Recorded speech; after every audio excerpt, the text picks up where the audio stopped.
Hello friends, this is Monica Agarwal and I welcome you to learn tarot card reading in Hindi recorded course. तो आज हम lesson 3 शुरू कर रहे हैं। क्या आप लोग तैयार हैं अब आगे बढ़ने के लिए? आई होप आपने लेसन 1 एंड लेसन 2 अच्छे से करा होगा और जो भी मैंने उसमें आप लोगों को एक्सरसाइजेस दिए हैं या जो बताया है वो आपने अच्छे से स्टडी करा होगा और आप तैयार होंगे अब आगे बढ़ने के लिए। तो हमने लेसन 2 में 0 to 10 तक के मेजर आर्कना कार्ड्स को स्टडी करा था और अब हम आगे बढ़ेंगे। आज हम मेजर आर्कना कार्ड्स कंप्लीट कर लेंगे। तो देखिए, जो लेसन 2 था उसमें आपने ये समझा कि कार्ड्स की सिंबोलॉजी कैसे होती है, हमको उसे किस तरह से स्टडी करना है, किस तरह से उसका हमें मीनिंग समझने हैं या वो जो बोलना चाह रहे हैं या रीडिंग करना चाह रहे हैं किस तरह से वो वाइब्रेशंस हमें दे रहे हैं। बट मैं अभी भी आप लोगों को सजेस्ट करूँगी कि आप अब थोड़ा सा टाइम उन कार्ड्स के साथ और स्पेंड करें, क्योंकि जितना आप स्पेंड करते जाएंगे उतना आप देखेंगे कि आपको हर बार एक नई चीज़ वो कार्ड बता के जा रहा है। तो बेस्ट तरीका क्या होता है कि हर एक कार्ड के साथ कुछ टाइम स्पेंड करें, उसमें फील करें कि आप एक्चुअली उस प्लेस पे हैं, एक्चुअली वो इमेजेस देख रहे हैं, फिर आपको जो इंट्यूशंस आ रहे हैं वो आप उसके हिसाब से फॉलो करें। तो इससे पहले कि हम और कार्ड्स के ऊपर बढ़ें, आज हम एक 5 मिनट का हल्का सा सांसों पे ध्यान लगाएंगे और उसके बाद मैं आपको इंट्यूशन बिल्डिंग की 2-3 एक्सरसाइजेस बताऊंगी और फिर हम बढ़ेंगे आगे के कार्ड्स की तरफ। ठीक है, तो ये मेजर आर्कना के सारे कार्ड्स मैंने निकाल लिए हैं जो बाकी के हैं जिनको हमें आज स्टडी करना है। और उससे पहले हम 5 मिनट सांसों पे ध्यान लगाएंगे, जो कि मैंने आपको लेसन 1 में भी बताया है, लेकिन उसमें हमने अट्यूनमेंट करा था। आज मैं आप लोगों को मेडिटेशन का सिंपल ध्यान लगाना बताती हूँ। एक टैरो रीडर के लिए ये बहुत इंपॉर्टेंट है कि आप ये ध्यान की जो विधि है वो रोज़ाना करें, क्योंकि उससे आपकी इंट्यूशंस मेंटेन रहती हैं और there are no shortcuts of hard work. अगर आप ये सोचें कि हमें कार्ड्स का कनेक्शन अच्छा होने लगा, हमारी रीडिंग्स अच्छे जा रहे हैं, तो हमें डेली मेडिटेशंस की ज़रूरत नहीं है, तो वो डेफिनेटली आप शॉर्टकट अपना रहे हैं। कुछ टाइम बाद आप देखेंगे फिर आपकी एनर्जीज डिप्लीट होनी शुरू हो जाएंगी। तो सबसे पहले क्या करना है, हमने ओम चैंटिंग करनी है 3 बार और आप एक हल्का सा म्यूज़िक चला सकते हैं। मैं यहाँ पे म्यूज़िक इसलिए नहीं चला रही हूँ क्योंकि कई बार यूट्यूब पे वीडियोस होती हैं, उसमें कुछ कॉपीराइट क्लेम्स आ जाते हैं म्यूज़िक की वजह से। आप अपने आसपास कोई भी एक रिलैक्सिंग म्यूज़िक चला सकते हैं अगर आप चाहें। अगर बिल्कुल शांत जगह पे हैं तो आप बिना म्यूज़िक के भी कर सकते हैं। करना क्या है, आँखें बंद करनी है, हथेलियों को ऊपर की तरफ रखना है, बैठ जाइए आलती पालती मारकर या नीचे पैर रखकर, इस तरह से आप स्ट्रेट बैठ जाएंगे। और उसके बाद यहाँ सांसों पे जो आपकी स्वाभाविक सांसें हैं उनको ऑब्जर्व करना है। अपने आप से सांस लेना और छोड़ना बिल्कुल नहीं करना है। सिर्फ जो स्वाभाविक सांसें आ रही हैं, कौन से नाक के कौन से भाग से जा रही हैं आ रही हैं, यहाँ पे हमको हवा महसूस करनी है। हमें वो जब ध्यान में हम लोग आगे बढ़ते रहेंगे ना, तो हमें यहाँ पे एक्चुअल एयर फील होगा। तो चलिए 5 मिनट मेरे साथ ध्यान लगाइए आप।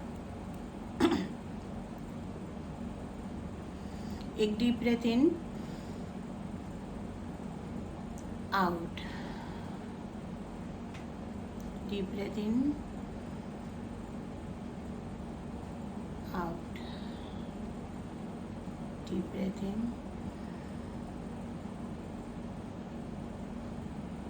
आउट। अब अपना सारा ध्यान हृदय के मध्य में स्वाभाविक सांसों पे लेके आना है। हथेलियाँ आसमान की तरफ रहेंगी, मतलब कि खुली रहेंगी, नीचे की तरफ बंद नहीं रहेंगी।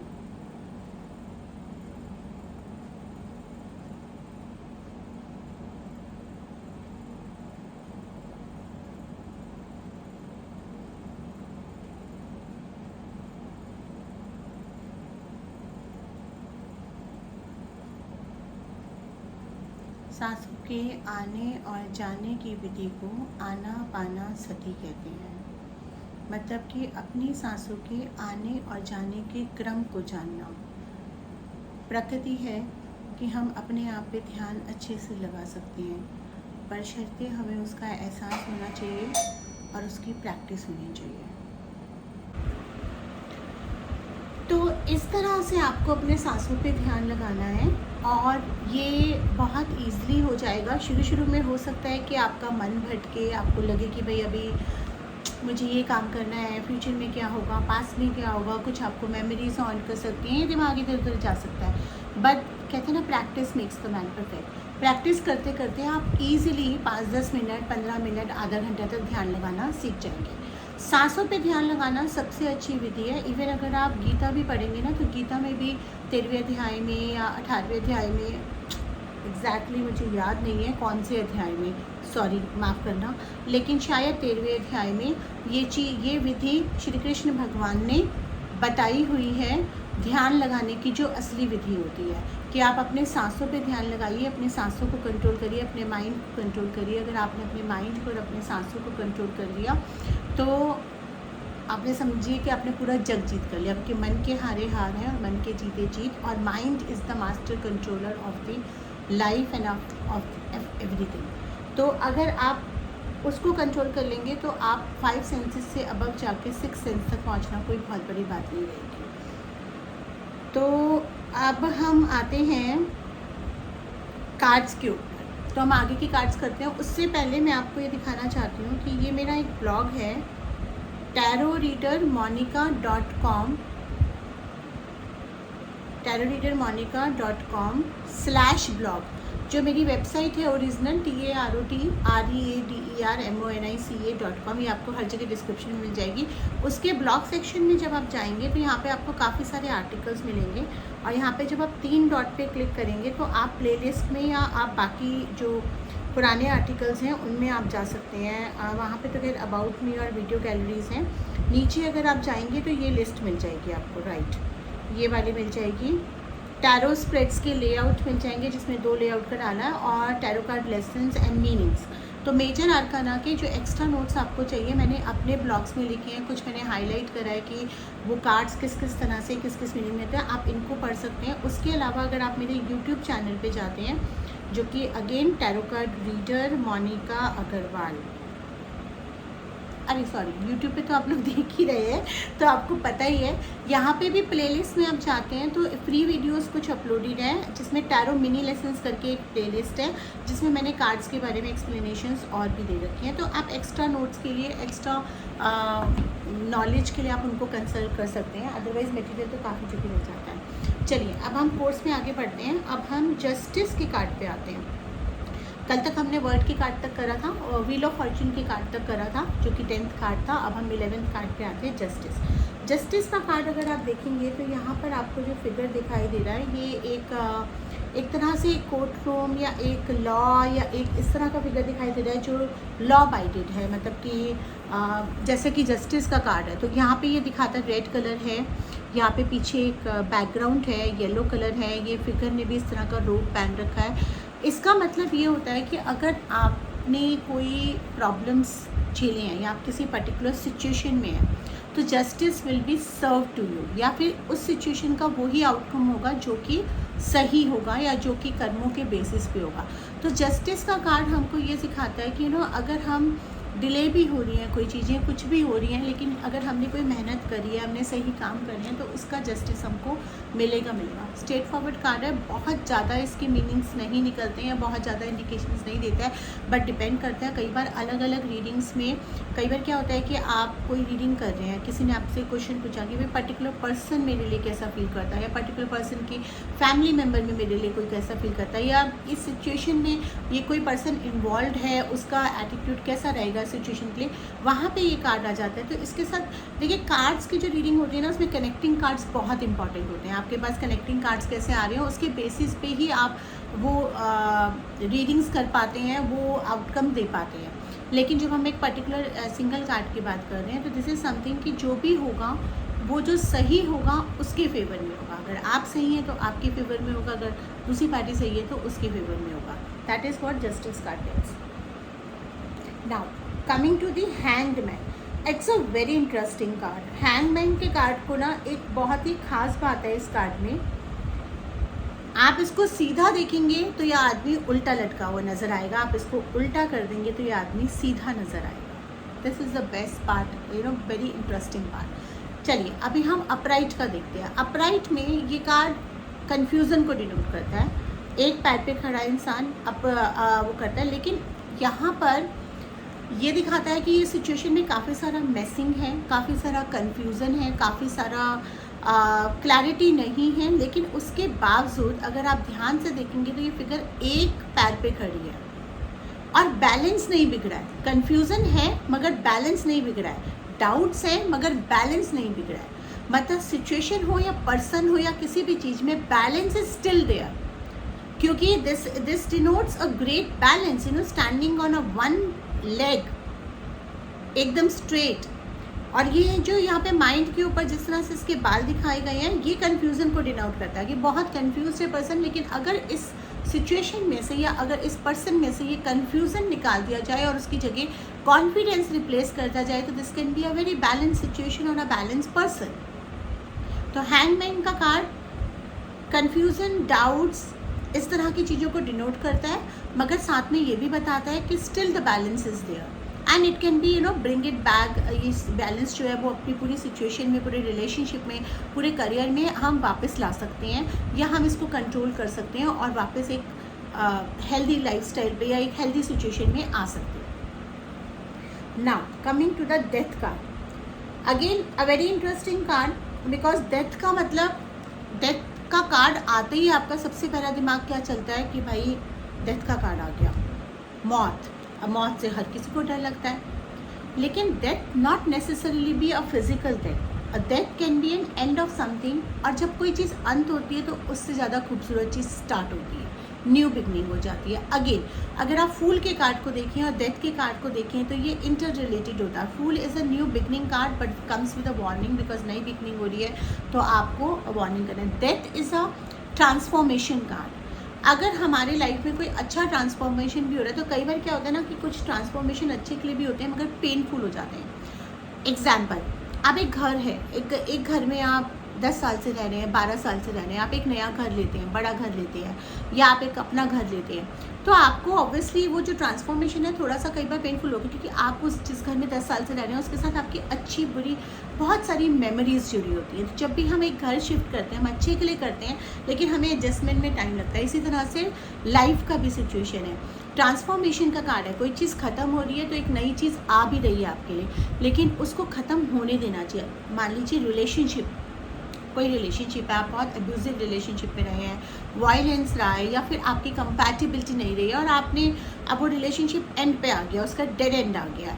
अब वहाँ पे आकर क्या होता है कि हम डिप्रेस हो जाएंगे, सप्रेस हो जाएंगे, हमें उसके अलावा कुछ दिखेगा ही नहीं, हमें लगेगा जैसे हमारी लाइफ में तो बहुत कुछ गलत हो गया क्योंकि हमारा रिलेशनशिप एंड हो रहा है। मगर डेथ का कार्ड अगर वहाँ आ रहा है तो ये बता रहा है कि इसका ख़त्म होना ही आपकी नई शुरुआत की शुरुआत है। ये ख़त्म होना निश्चित था, इसको ख़त्म होने दीजिए, बिकॉज इसके बाद एक खूबसूरत ज़िंदगी, डेथ के बाद भी एक ज़िंदगी होती है, उसके बाद भी एक खूबसूरत ज़िंदगी होती है। तो ख़त्म कोई भी चीज़ अगर हो रही होती है तो उसका जो दूसरा पहलू है वो देखना बहुत ज़रूरी है। So death is a card of transformation, is a card of like एक सूरज डूबता है तो नई सुबह आती है, जब तक सूरज डूबेगा नहीं तब तक सुबह आएगी नहीं। अब हम आते हैं नेक्स्ट कार्ड पे जो कि हमारा टेम्परेंस का कार्ड है। टेम्परेंस का कार्ड अगेन बैलेंस को डिनोट करता है। आप देखिए एक एंजलिक फिगर है, वाइट रूब है जो कि ट्रांसपेरेंसी का, प्योरिटी का साइन है। एंजल के विंग्स हैं जो कि डिवाइन का साइन है, ब्लेसिंग्स का साइन है। पानी है जो कि इमोशंस का, water energies and moon energies का साइन है, और water is a direct form of energy. तो एनर्जी दिख रही है, पीछे भी काफ़ी एबंडेंस है। This is a lot of energy in this card, lot of energy. चाहे किसी पर्सन के लिए आ रहा है, सिचुएशन के लिए आ रहा है, किसी रिलेशनशिप के लिए आ रहा है, बहुत एनर्जी है इसमें और पॉजिटिव है, लेकिन बैलेंस नहीं है। एक पैर ऊपर है और एक पैर अंदर है, राइट? बैलेंस मिसिंग है, क्योंकि कई बार क्या होता है ना, एनर्जी बहुत ज़्यादा हो जाती है और हमें उसको सही यूज़ करना नहीं आता। देखिए छोटे बच्चे होते हैं, कुछ बच्चों की एनर्जीज हमेशा हाई होते हैं, बट कुछ बच्चे बहुत हाइपर होते हैं, बहुत हाइपर एक्टिव होते हैं। मतलब उनको आप नॉटी भी बोल सकते हैं, लेकिन आप एक्स्ट्रा नॉटी बोल सकते हैं, क्योंकि एनर्जीज बैलेंस ही नहीं होती, उनको पता ही नहीं होता कि अपनी एनर्जी कहाँ डालनी है, तो उछल कूद में बहुत सारी चीज़ों में डालते हैं, तो उनको बैलेंस में लाना पड़ता है। यही सेम चीज़ लाइफ का भी सिचुएशन है, या फिर आप किसी सिचुएशन में है तो वहाँ आ रहा है, बैलेंस लाना बहुत ज़रूरी है। क्योंकि यहाँ पे क्लियरली देखिए एक पैर पानी के अंदर है और एक पैर बाहर है। May be a person is very emotional और may be a person is thinking in a particular situation very emotionally, practicality नहीं सोच रहा, या बहुत प्रैक्टिकलिटी के साथ सोच रहा है, इमोशंस को नहीं सोच रहा, या फिर वो अपनी एनर्जी बहुत ज़्यादा किसी को दे रहा है, या वो अपनी ब्लेसिंग्स को नहीं समझ रहा। कुछ ना कुछ इस तरह की चीज़ें आ रही हैं, गाइडेंस आ रही है इस कार्ड के साथ। Now comes the devil card which is the only तो नहीं बट हाँ थ्रू आउट नेगेटिव कार्ड अगर किसी को बोलेंगे टैरो कार्ड में, that is a devil card. उसमें अगर आप चाहोगे भी ना तो भी आप कोई पॉजिटिविटी ढूंढ नहीं सकते हो। तो ये कार्ड जब भी आता है ना, ये बहुत ज़्यादा स्कैरी होता है। हम लोग भी जब क्लाइंट्स को रीडिंग्स देते हैं और आप भी जब एक रीडर बनोगे तो आपको बहुत ही एहतियात के साथ इस कार्ड को रीड करना है, क्योंकि जो क्लाइंट आपके सामने बैठा है आपको गाइड करना आपका मकसद है, डराना मकसद नहीं है। एक अच्छा टैरो रीडर कभी भी किसी क्लाइंट को डरा कर अर्न नहीं करेगा, हमेशा उसको गाइड करेगा। मैं अक्सर देख रही हूँ आजकल के जो न्यू एज टैरो रीडर्स हैं जिन्होंने ठीक से सीखा नहीं है या मीनिंग्स पे चाहते हैं, कई बार बहुत डरा देते हैं क्लाइंट को। वो समझते नहीं है कि वो आपके पास अपनी एंग्जाइटी दूर करने आया, अपनी एंग्जाइटी बढ़ाने नहीं आया। हाँ, बट कुछ सिचुएशंस ऐसी होती हैं कि सच आपको दिखाना पड़ता है। उसके बाद अगर उनकी कुछ टाइम के लिए एंग्जाइटी बढ़ रही है, कई बार वो बोलेंगे भी कि आपसे बात करके हमें एंग्जाइटी ज़्यादा बढ़ रही है, तो आपको वहाँ पे एक मेंटरिंग देनी पड़ती है, उनको बताना पड़ता है कि ये सिचुएशन ऐसी है और मेरा फ़र्ज़ था आपको बताना। अब डेविल के कार्ड में आप देखो तो कुछ एंजल जैसा कार्ड है, लेकिन एंजल्स में ब्राइटनेस थी। एक एंजल थी, वो रास्ते में माउंटेन्स जरूर थे लेकिन उसमें ब्लेसिंग्स थी, और उसमें आप सही रास्ता चुनोगे तो आगे जा सकते हो। या रिलेशनशिप के एस्पेक्ट से भी देखो तो उसमें ब्लेसिंग्स एंड वो था। यहाँ पे डार्कनेस है। अगर ये रिलेशनशिप पे कार्ड आ रहा है या करियर पे कार्ड आ रहा है या कुछ आ रहा है, तो मतलब definitely devil is taking over your mind, है ना। माइंड ही सब कुछ है। अगर आपके दिमाग पे किसी ने कब्जा कर लिया, ब्रेन वॉश कर दिया, या आपको उस हिसाब से ले गया, तो आप गलत ही जाएंगे।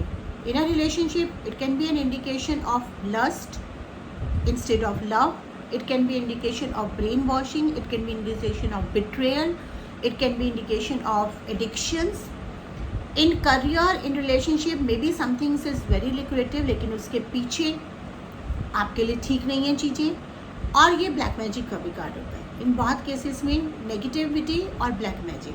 बट ये समझना बहुत ज़रूरी है एज अ टैरो रीडर, जब तक आप श्योर ना हो ब्लैक मैजिक, आपको ये वर्ड नहीं बोलना चाहिए, बिकॉज क्लाइंट्स डर जाते हैं। कई टैरो रीडर्स को मैंने देखा है या कई लोगों को मैंने देखा है, छोटी सी नेगेटिविटी या कुछ थोड़ी सी जेलेसी ज़्यादा हो रही है, उसको ब्लैक मैजिक बता देते हैं सीधा, क्योंकि बहुत ज़्यादा जेलस एनर्जीज भी as good as black magic होती है। लेकिन सीधा सीधा नहीं, जब तक आप कंफर्म नहीं हो रहे हैं, उसके सिम्टम्स समझिए, उनके बारे में जानिए। जब आपको लगता है कि वाकई में ऐसा कुछ है, तभी आप उनको बोलिए।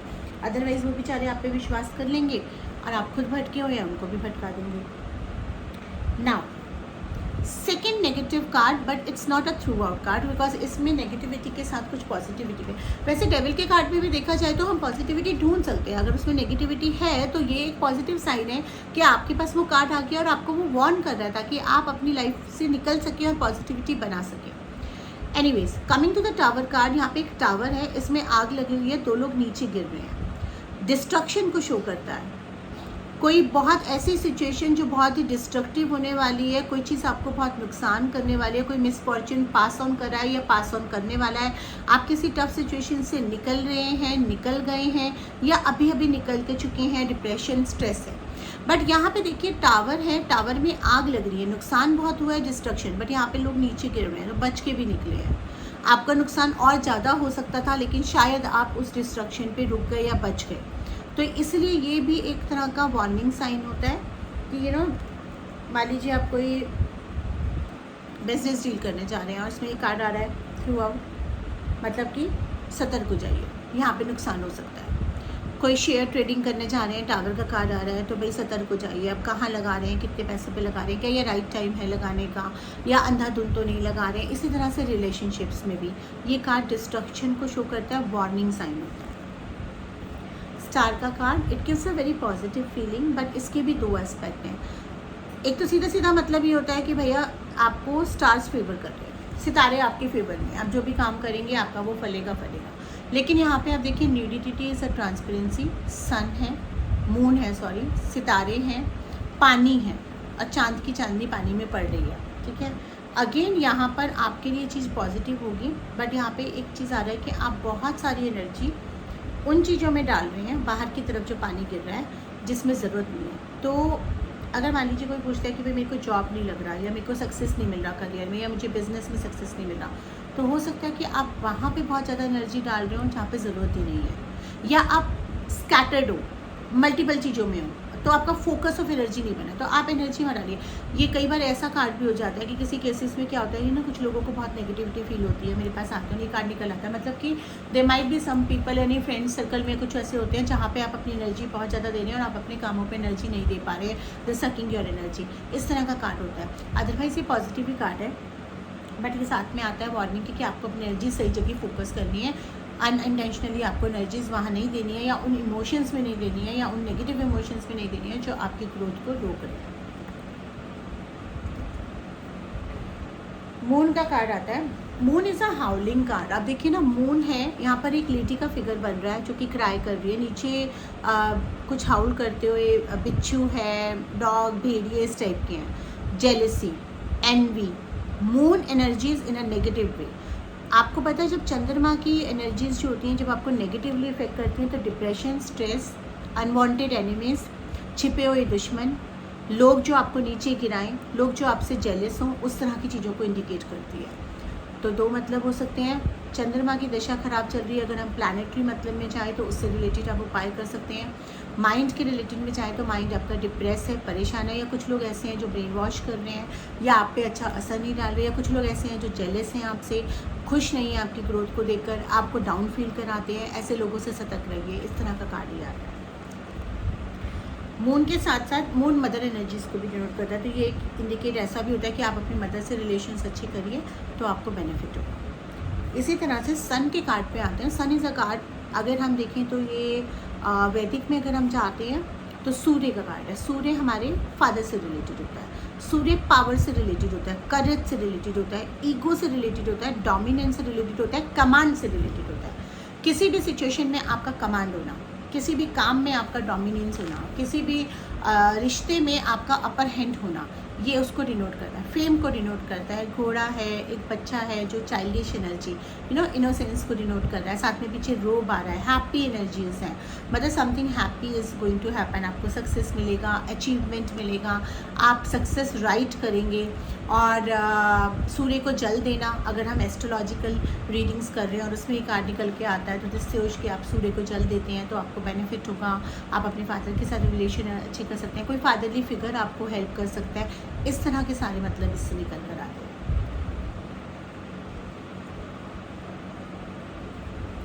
नाउ लास्ट के जो 2 कार्ड्स हैं मेजर आर्कना में, that is one is judgement and the other is word. Judgement और जस्टिस में क्या फ़र्क है? जस्टिस का कार्ड सिंपल एक फिगर को डिनोट कर रहा है कि justice will be serve to you. Judgement कहते हैं ना कि लास्ट डे, कलयुग का जो आखिरी दिन, जब जजमेंट होगा, जब आप ऊपर पहुंचेंगे, जब आप भगवान के पास पहुंचेंगे और जब आपका न्याय होगा, ये उसको डिनोट करता है। कुछ इस तरह की चीज़ें बनी हुई हैं जहाँ से ये मुर्दे निकल रहे हैं, ऊपर एक एंजल है, क्रॉस का साइन है, थोड़ा सा उसको डिनोट करता है। लेकिन इसका जो मतलब है वो ये है कि गड़े मुर्दे, पास्ट से कुछ चीज़ें निकल कर आ रही हैं, आपको उनको डील करना है, क्योंकि पास्ट को जब तक हील नहीं करोगे, आपकी कुछ प्रेजेंट एंड फ्यूचर का सॉल्यूशंस आपके पास्ट से जुड़ा होता है। कई बार पास्ट से जुड़ी हुई चीज़ें हमारे प्रेजेंट में सॉल्यूशन दे देती हैं। तो ऐसा कुछ पैटर्न्स हैं जो पास्ट से निकल के आ रहे हैं, आपको उन पैटर्न्स को हील करना है, उनको डील करना है, और फिर उसके बाद वो चीज़ें आपके पास सेव होंगी। मतलब जो चीज़ें आपने पास्ट में मिस्टेक्स करी वो आपको नहीं करनी है। कोई पास्ट रिलेशनशिप, कोई पास्ट एक्स लवर, कोई पास्ट की गलती, कोई पास्ट में आपका एक पैटर्न रहा है किसी सर्टेन में, ये उन सब चीज़ों को डिनोट करता है कि उन सब चीज़ों को आपको हील करना है।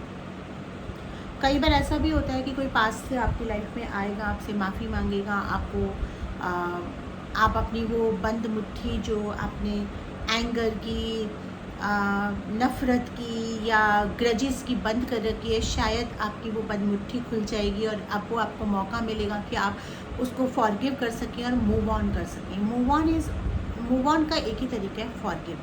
अब उसमें डिपेंड करता है कि अगर आप आपके कोई बहुत क्लोज वन हैं, आपको उनके साथ ग्रजेस हैं, तो उनको माफ़ कर दीजिए और आगे बढ़िए। और जो लोग ऐसे हैं जो ज़्यादा मायने नहीं रखते, उनको माफ़ करके उनको वहीं की वहीं रहने दीजिए और आगे बढ़िए। मतलब हर तरीका सिचुएशन है, आगे बढ़िए लेकिन माफ़ करके बढ़िए, ताकि आप अपने साथ वो नफ़रत और वो ग्रजेस लेके ना आगे बढ़ें। क्योंकि नफ़रत और ग्रजेस और बिटरनेस के साथ कोई भी ज़िंदगी नहीं जी सकता। इतनी नफ़रत और इतनी बिटरनेस के साथ ज़िंदगी जीना मुश्किल हो जाता है। यही ये कार्ड बताता है।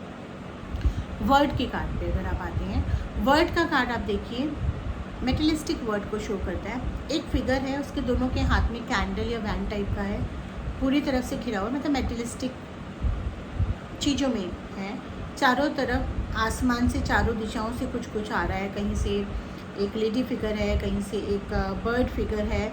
मतलब कि दुनियादारी या वर्ड से रिलेटेड जो भी चीज़ें हैं आप उसमें हैं। और ये एक सर्कल है, सुख दुख आराम या डिस्कम्फर्ट, ये सारा एक सर्कल है, घूमता रहता है। तो ये दिखाता है कि भाई what goes around comes around. जैसा आप दोगे दुनिया को वैसा आपको मिलेगा, जैसा आप कर्म करोगे वैसा आपको मिलेगा। सो दिस शोज़ कि आप अपनी तरफ से अच्छे कर्म करिए, बाकी कोई क्या कर रहा है वो उसके कर्म है, उस पर छोड़ दीजिए। सो दिस शोज़ कि जो what goes around comes around. आपने अच्छा करा है वो आपको वापस मिलेगा, आपने कुछ गलत करा है तो शायद उसके भी लेसन्स आपको वापस मिलेंगे। ये इस तरह का कार्ड दिखाता है। तो मेजर आर्काना कार्ड्स को हमने स्टडी करा। अब मैं मेजर आर्काना कार्ड्स के बारे में एक बात बता देती हूँ कि मेजर आर्काना कार्ड्स जो हैं वो जैसे कि आपने बोला मेजर आर्काना का मतलब होता है सीक्रेट रिवील्ड, मतलब कि मेजर सीक्रेट रिवील।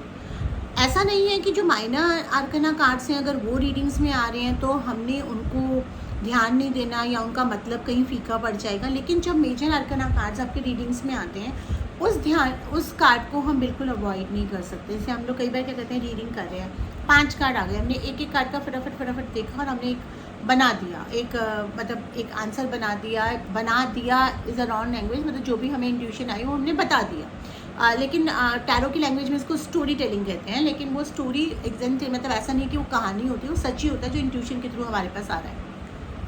बट जब मेजर आर्काना कार्ड्स आ रहे हैं, मान लीजिए आपकी किसी रीडिंग में 2 मेजर आर्काना कार्ड्स आ गए, 3 आ गए, तो इसका मतलब कुछ मेजर चीज़ें वो बता रहे हैं, उस पर जोर डालना है, उस गाइडेंस पे जोर डालना है, उस बात पे जोर डालना है, because that is coming from the universe. तो ये होता है मेजर आर्काना कार्ड्स। और देन माइनर आर्काना कार्ड्स होते हैं बाद में, जो 56 कार्ड्स बचते हैं उसमें कुछ कोड कार्ड्स होते हैं, जैसे किंग का, क्वीन का, नाइट का, पेज का। हम नेक्स्ट लेसन में क्या करेंगे, हम कोड कार्ड्स करेंगे। और हम किस तरीके से करेंगे, जैसे 4 हैं, cups, pentacles and wands and swords. तो हम चारों किंग्स एक साथ टैली करेंगे, king of cups, king of swords, king of pentacles, king of wands. उनको देखेंगे कि दोनों में डिफरेंस क्या है, इनकी वो चारों की एनर्जीज में क्या डिफरेंस है। इसी तरह से क्वीन का। तो नेक्स्ट लेसन में हम कोड कार्ड सारे कंप्लीट कर लेंगे और उसके बाद फिर हम बढ़ेंगे बाकी एज टू 10 के कार्ड्स में।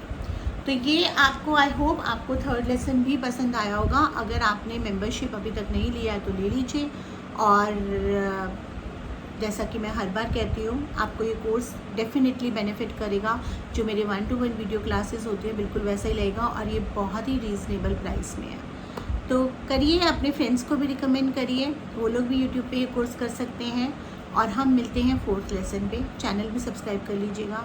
ऑब्वियसली आई थिंक आपने सब्सक्राइब कर ही रखा होगा, क्योंकि ज्वाइन करेंगे तो सब्सक्राइब करने के बाद ही आप ज्वाइन कर सकते हैं। Thank you so much.